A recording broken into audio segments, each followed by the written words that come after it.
धर्मरूपी रथ आहे भगवान प्रभू रामचंद्राचा, आणि त्या धर्मरूपी रथाची दोन चाकं म्हणजे मारुतरायाकडचे दोन गुण आहे, शूर आणि धीर.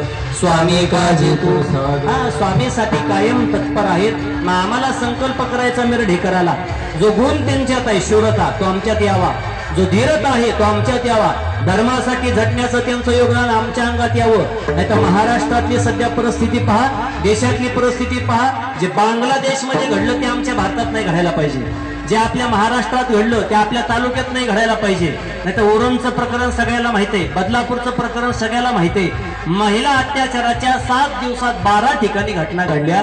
मारुतीरायाला विनंती करा, तुमच्याकडे जो स्थिरता नावाचा गुण आहे, शूरता नावाचा गुण आहे, आमच्याकडे देऊन टाका. आमच्याकडे अशी शूरता द्या, एखाद्यानं जर आमच्या महिलेवरती वाकडी नजर काढली, तिचा अत्याचार केला तर त्याच्या विरोधात आम्ही आंदोलन नाही काढणार, त्याच्या विरोधात आम्ही मेणबत्ती नाही पेटवणार. मग ज्यांना अत्याचार केला त्याला चौकात पेटवू म्हणले, बाकी काही नको आम्हाला. एवढाच गुण आमच्या मिरढेकराला द्या, बाकी काही नको. नाही कीर्तन ऐकून आम्ही बोर झालो माणसं सगळी, बाकी काही नको देवा. धर्माबद्दल जागृत राहण्याची संकल्पना आम्हाला द्या, तेवढं बळ आम्हाला देऊन टाका. आणि सध्या महाराष्ट्राच्या मातीला याची गरज आहे. धर्मासाठी एक व्हा, जातीपातीचं राजकारण करू नका. जे राजकारण्यांनी शिकवलं ते शिकू नका अजिबात. ते आपल्यात भांडणं लावतील आणि संध्याकाळी एका ढाब्यावर जेवतील, त्यांचं काही घ्यायचं नाही. ते एकच चांगला गुण घ्यायचा, धर्मासाठी एक व्हा. हिंदू, माळी, धनगर, मुस्लिम, कुणबी हे आपले जात नाही, आपली जात एकच, माणुसकी आणि धर्म एकच आपला. माणुसकी नावाचा धर्म आणि माणूस नावाची जात, बस याच्यासाठी एक व्हायचं. जे प्रकरणं घडायला लागली, माझी सरकार मायबाप यांना विनंती असते बुवा रोजच्या कीर्तनातनं, स्त्री जातीची सुरक्षा करा. त्यांना लाडकी बहीण योजना काढू नका, लाडका भाऊ योजना काढू नका, लाडका जावा योजना काढू नका, लाडका शेतकरी काढू नका. एकच योजना काढा, स्त्री जातीची सुरक्षा. ही स्त्री जातीचा सगळ्यात मोठा सन्मान आहे, ही गोष्ट कायम लक्षात ठेवा. बस बाकी त्यांना अपेक्षा नाही हो. सरकार देत नव्हतं तेव्हा बी त्या 200 रुपयानं रोजानं जातच होते ना डोक्यात, त्यांचं हाफिस चालूच होतं तेव्हा बी. कोरोनाच्या काळात तरी काही ते बसून होते का? राबणं हे त्यांच्या रक्तातच आहे आणि अजून बी त्या राबतील. त्यांना फुकटच्या पैशाची अपेक्षा नाही, पण त्यांची सुरक्षा महत्वाची आहे. सकाळ पाहून आपण मारुतीरायाला विनंती करूया, आपलं जागृत देवस्थान आहे. आम्हाला काही देश बदलता येणार नाही मिरढेकराला. ही तरुण बांधव मंडळी कीर्तनाला बसली माझ्या. आम्ही देश बदलू शकणार नाही, आम्ही राज्य बदलू शकणार नाही, पण आम्ही फलटण तालुका बदलू शकलो नाही तर मिरढे तरी गाव बदलू शकल ना भाऊ. आपल्या गावातल्या सगळ्या तरुणाला माझी विनंती आहे, अजिबात कुणाच्या सांगण्यावरनं दाढी बारूक करू नका. मस्तपैकी दाढी वाढवा, मिशा वाढवा, मस्तपैकी हातात मनगटात रग येईल अशी बॉडी बनवा, कडं हातात घाला. नावं ठेवणार नाही मी कोण्या पोराला. मस्तपैकी रुद्राक्षाच्या माळा घाला. रुद्राक्ष म्हणजे भगवान शिवजीच्या डोळ्यातनं निघलेल्या आसवाचा तो अंश आहे. ते रुद्राक्ष हातात घाला. धर्माचा स्वाभिमान, कपाला टिक्का लावा. लेका पुण्या मुंबईची पोर आता दाड्या वाढवून, मिशा फिडवून वाढवून मस्तपैकी टिळा लावायला लागली. आपल्याने स्वाभिमान सोडला. बायांनी मॅचिंगची साडी घालायची आणि त्याच्यावर मॅचिंगची टिकली लावायची. कुंकू लावायचंच बंद केलं. त्या मारुतीरायाच्या दरबारात शपथ घ्या, सगळ्या माता माऊलींनी पतिव्रता माऊल्या. कपाळाला कुंकू नाही लावता आलं तर किमान टिकली तरी लावा. टिकली सोडून दिली, आता रंगाच्या टिकल्या काढल्या.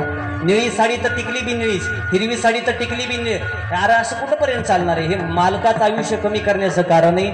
माझी विनंती आहे, महिलांनी संकल्प करा. आणि सिंधुताई सपकाळला मुलाखतीत प्रश्नच विचारला होता राजेंद्र महाराज.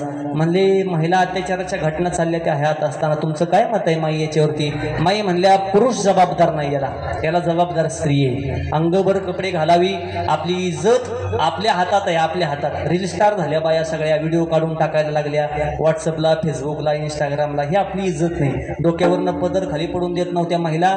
आता ही सगळी संस्कृती बदलायला लागली. मी म्हणणार नाही बदलू नका, संस्कृतीनुसार तुम्ही बदला, पण आपल्या वागण्यानं जर आपल्या चारित्र्याला डाग लागत असेल तर मग ते वागणं चुकीचं आहे ना. पण आपणही आपली काळजी घ्यायची. आणि या सगळ्या पुरुषांना, सगळ्या तरुण बांधवाला माझी विनंती आहे, आपल्या गावातल्या एखाद्या स्त्री जातीकडे, गावातल्याच नाही कुठलेही, प्रवास करत असताना कुठं तुम्हाला तसा अनुभव आला, वाकड्या नजरेनं कुणी पाहिलं तर त्याला तिथल्या तिथं जाब विचारा, त्याला तिथल्या तिथं धडा शिकवायला. का संप्रदायात कीर्तन कुठवर ऐकायचं? कीर्तन महत्वाचं नाही. मी बाकी बुवापेक्षा वेगळं सांगतो, कीर्तन कमी ऐका, कीर्तन जगा. कीर्तन कुठवर ऐकता? जगणार कधी कीर्तन आम्ही? म्हणून विनंती करायची सगळ्या तरुण बांधवांनी, आज अभंग कमी पाठ असला तरी चालत, आज मारुतीरायाची महती नाही कळाली तरी चालल, आज जेवलं नाही पचलं आम्हाला तरी चालल, पण संकल्पच करायचा. आम्हाला गायन नाही करता आलं, वाजवता नाही आलं, पण आम्हाला एक संकल्प करता आला. काय?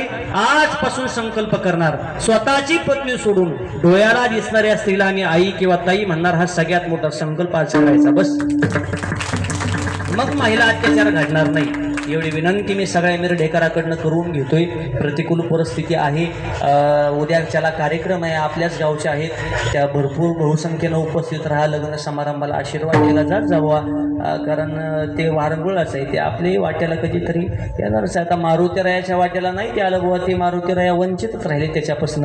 अंजनी माता विनंती करायची, बेटा लग्न कर, बेटा लग्न कर. मारुतीराया नाही शेवटपर्यंत केलं. शादी नहीं की इसलिए जिसकी माँ रोती है उसका नाम मारुती है. हे कळते ना तुम्हाला? जरा एवढं जाता जाता वाक्य कळलं तरी तुम्हाला लय झालं. कशासाठी? हे जे डीजे ज्याच्यासाठी वाचतोय ना ते त्यांच्या नशिबात नाही. मारुतीरायाच्या लग्नच केलं नाही, अजन्म ब्रह्मचारी. आणि ते ब्रह्मचारी आश्रम त्यांनी तसा पाळला, त्यांच्याकडे तशी ताकद होती म्हणून त्यांनी ते पाळलं. आई तर विनंती करायची, बेटा शादी कर दो, बेटा शादी कर दो, बेटा शादी. नाही ऐकलं त्यानं. शादी नाही की इसलिए जिसकी मारुती है उसका नाम मारुती है. ते मारुतीराय त्यांच्या नशिबात कुठला आलाय डीजन काय वरादन फटाकडन काय नाही. त्याच्यामुळं आपण सगळ्यांनी उद्या बहुसंख्येनं त्यांच्या आनंदात सहभागी व्हा. दिवसभर अन्नदान झालं, सर्व अन्नदात्यांचे आभार. ज्यांनी मगाशी बी मी सांगितलं, ज्यांनी तन मन धनाने या कामासाठी मदत केली असेल परिपूर्णतेसाठी मंदिराच्या, त्यांनाही धन्यवाद आहेत. बरीचशी नावं आहेत. आता आमच्या गावातली सगळी कलाकार मंडळीच आहेत बुवा, भाऊ असतील, कचरे भाऊ, त्यांचं तर कुटुंबच सगळं वाहून घेतलं होतं. यात हे लय महत्त्वाचं आहे बरं का. आपल्या मिरढे गावाला जप संकुलाच्या माध्यमातून राममय बनवून टाकणारा अवलिया माणूस म्हणजे कचरे महाराज आहे. त्यांच्यासाठी जोरदार टाळी वाजवा. बस, कुणी किती काम मोठं केलं हे मला महत्त्वाचं नाही, पण मी बऱ्याच दिवसापासून पाहतो आकाश महाराज आपल्याकडे होत नव्हते हे जप संकुलाचं काय. आपण रोज कीर्तन करतो आम्ही महाराष्ट्राच्या मातीत, पण बाहेर आम्हाला नाही गाव सुधरवता आलं. पण त्या बिचाऱ्यानं मिरढे गावासाठी वाहून घेतलं स्वतःला. भाऊंनी त्यांना मदत केली. अशी एक एक माणसं पुन्हा जोडली गेली, त्यांची साखळी मोठी तयार झाली. पण कुणीतरी पुढाकार घेणं महत्त्वाचं आहे ना. राममय बनवून टाकलं आमचं सगळं मिरढे गाव. त्याच्यामुळं जपसंकुलाच्या माध्यमातून ही फार मोठी क्रांती झाली आणि मंदिरही परिपूर्णता झालं, परिपूर्णतेला गेलं. प्रत्येक कारागिरांना जे जे झटले, आमचे मधुकर भाऊ असतील, कुंभारखानीतले, हे सगळे रामाबा इकडचे वरचे यादव, आमचे जाधव बाबा, रंगनाथ मिस्त्री, सगळे हे सगळे जे जे झटले ते. आता कोणी लहान नाही, आमच्या राजेंद्र महाराज, आकाश महाराज, ही सगळी मंडळी. आता आमच्या वस्तीवरनं तर आमचे नाना पुढं बसले बघा, आमच्या शेजारी राहतात. नाना जात होते तरी आम्हाला कळलं नाही बुवा मंदिराचं काम चाललं. मंदिराचं काम पूर्ण होता आल्या मग मी त्या दिवशी चक्कर टाकल्यावर लक्षात आलं मंदिराचं काम चाललं. हे कुठं आता आम्ही गावातच मिरडे गावात पाहुण्या रावल्यासारखं येतो. त्याच्यामुळं मी स्वतः म्हणतो बाबा, नाही आम्हाला विटा उचलता आल्या, नाही माती घालवता आली, नाही आम्हाला वाळू देता आली, तर किमान ही सेवा तरी आमच्या माध्यमातून घडू द्या. बाकी तर 365 दिवस आम्ही वर्षभर पैसा कमवतोच बुवा, त्या पैशाला काही आग लावायची का. पण ही सेवा भावीवृत्तीची सेवा आहे. त्याच्यामुळे सगळी झटलेली माणसं नाना कुटुंबासहित येत होते आणि आजही आली. अशी भरपूर माणसं इथं उपस्थित आहे. कोणाचं नाव राहिलं असतं तरी मला माफ करा.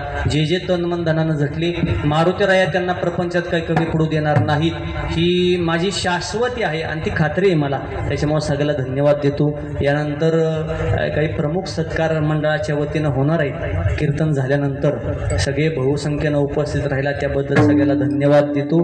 स्वतःच्या आरोग्याची काळजी घेत धर्माप्रती एकजूट व्हा, तर हे दिवस बदलतील. नाहीतर अजून थोड्या दिवसानं मला फोन करायची गरज पडणार नाही. डायरेक्ट भाऊ फोन करायचा, हुजूर हम 1 दिन 2 घंटे के लिए हरिनाम संकीर्तन करना चाहते हैं, अगर आपकी इजाजत हो तो कर सकते हैं क्या. मग वर्ण शिक्का होणार, हाजी करायची वेळ येईल. त्याच्यामुळं पाहुण्यानं पाहुण्यासारखं राहावं. आपण धर्मश्रेष्ठ धर्म आहे आपला, तो आपण जोपासा एवढी विनंती करतो. याच ठिकाणी सेवेला अल्पसा विराम देत असताना पुन्हा एकदा गुणीजन कलाकारांची साथ लाभली. सगळ्यांच्या पवित्र चरणावर माझा माथा टेकवतो. आमचे शेलार बाबा, त्यांचंही यूट्यूब चॅनल आहे, त्यांचंही चॅनलचं नाव श्रीराम यूट्यूब चॅनलच आहे. त्यांच्यासाठी एकदा जोरदार टाळी वाजवा. हे मी मगाशी शब्द वापरला होता. आपलं गावच श्रीराममय झालंय, सगळं राममय गाव झालंय. हे मिरड्यात कीर्तन चाललं असं वाटत नाही. अयोध्येतलं हे कीर्तन आहे, अयोध्येतलं. आणि तिथं इथं बसून अयोध्येचा आनंद आपल्याला घेता आला. पण सगळ्याला धन्यवाद. ज्यांनी मदत केली त्यांना पुन्हा एकदा धन्यवाद. नामोल्लेख कुणाचा राहिला असला तर दिलगिरी व्यक्त करतो. मंडळाच्या वतीने त्यांचे शतशः आभार. आणि याच ठिकाणी सेवेला संप्रदायपूर्वक भजन करून पूर्णविराम. ज्ञानेश्वर माऊली ज्ञानराज माऊली तुकाराम ज्ञानेश्वर माऊली ज्ञानराज तुकाराम तुकाराम तुकाराम तुकाराम तुकाराम तुकाराम तुकाराम विठ्ठल देव विठ्ठल देव विठ्ठल देव विठ्ठल हा बोलिले